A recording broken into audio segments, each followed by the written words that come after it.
Dear viewers, आज के lecture में हम पढ़ने जा रहे हैं कोरल ड्रा में 3D शेप क्रिएट करने के बारे में और उसके बाद 3D स्पेयर इफेक्ट क्रिएट करने के बारे में। ये दोनों जो शेप्स आपको नज़र आ रही हैं या दोनों इफेक्ट जो आपको नज़र आ रहे हैं, आज हम इसके बारे में पढ़ने वाले हैं कि इसको किस तरह से हम कोरल ड्रा में डिज़ाइन कर सकते हैं। काफ़ी दिनों से कोरल ड्रा के बारे में कुछ भी नहीं पढ़ाया था, तो आज सोचा क्यों ना कोरल ड्रा में कुछ नया आपको सिखाया जाए। तो सबसे पहला काम आपने क्या करना है, आप फाइल पे आएंगे और उसके बाद आपने न्यू पे क्लिक करना है।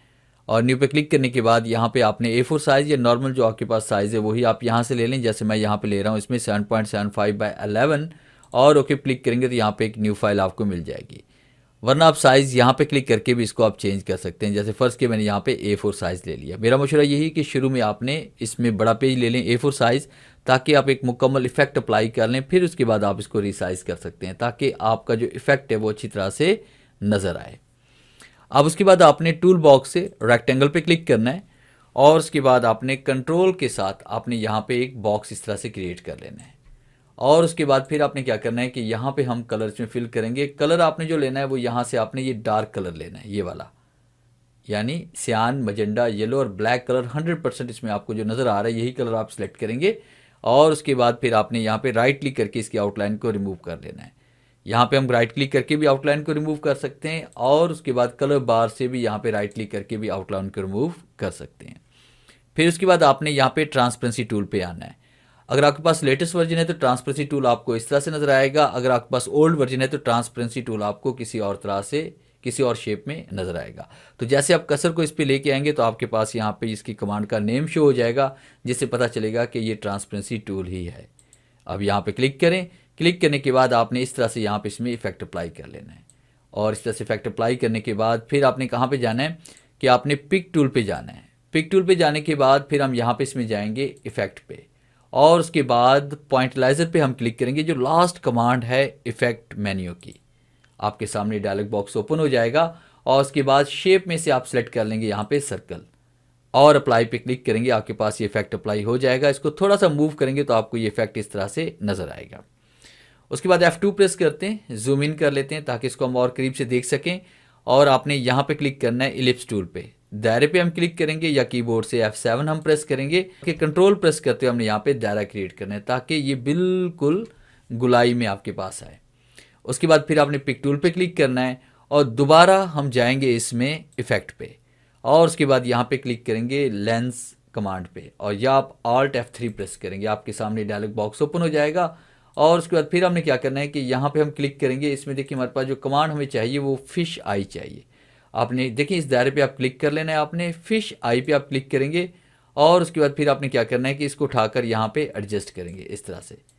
देखिए ज़रूरत के मुताबिक आपने इसको एडजस्ट करना है जितना इफेक्ट आपको चाहिए। यहाँ पे जैसे फ़र्ज़ कीजिए कि हमें इतना चाहिए, इसका साइज़ बड़ा करना है तो साइज़ भी आप बड़ा कर सकते हैं और इस तरह से आपने ये इफेक्ट इसमें अप्लाई कर लिया। अब उसका फिर आपने क्या किया, फ्रोज़न पे आप क्लिक करेंगे, खाली जगह पे क्लिक करें और नीचे वाला जो आपके पास यहाँ पे ये पैटर्न पड़ा हुआ है इस पर क्लिक करके इसको डिलीट कर लें। फिर इसके बाद यहाँ पे क्लिक करें और राइट क्लिक करके आप इसकी आउटलाइन को रिमूव कर दें। शिफ्ट F2 प्रेस करते हैं ताकि फुल स्क्रीन पे आप इसको देख सकें। तो इस तरह से बड़ी आसानी के साथ आप ये इफेक्ट क्रिएट कर सकते हैं। और उसके बाद दूसरा इफेक्ट हम पढ़ने वाले हैं, 3D शेप हम क्रिएट करने वाले हैं। तो आपने इसके लिए सर्कल पे क्लिक किया और उसके बाद यहाँ पे क्लिक करते हुए आपने इस टाइप, इस शक्ल की आपने यहाँ पे इस तरह से शेप क्रिएट कर लेनी है। फिर इसके बाद यहाँ पे पिक टूल पे क्लिक करेंगे और दोबारा आपने शेप पे क्लिक करना है। आपके पास यहाँ पे रोटेशन पॉइंट शो हो जाएंगे। तो यहाँ पे क्लिक करेंगे, इसको आपने शिफ्ट के साथ इस तरह से आपने, बल्कि कंट्रोल के साथ आपने इसको इस तरह से रोटेट कर लेना है जैसे मैंने यहाँ पे कर लिया। अब उसके बाद कीबोर्ड से कंट्रोल R प्रेस करते जाएंगे तो ये इस तरह से रोटेट होता जाएगा। अब हमने क्या करना है कि यहाँ पे हमने एक शेप यहाँ पे ले लेनी है। तो इसके लिए हम यहाँ पे टूल बॉक्स पे आएंगे। उसके बाद हमने यहाँ पे इसमें वर्चुअल सेगमेंट पे क्लिक करेंगे और इस तरह से आपने क्लिक कर लेना है। इसमें देखिए हमारे पास बहुत सारी शेप्स में बन रही हैं।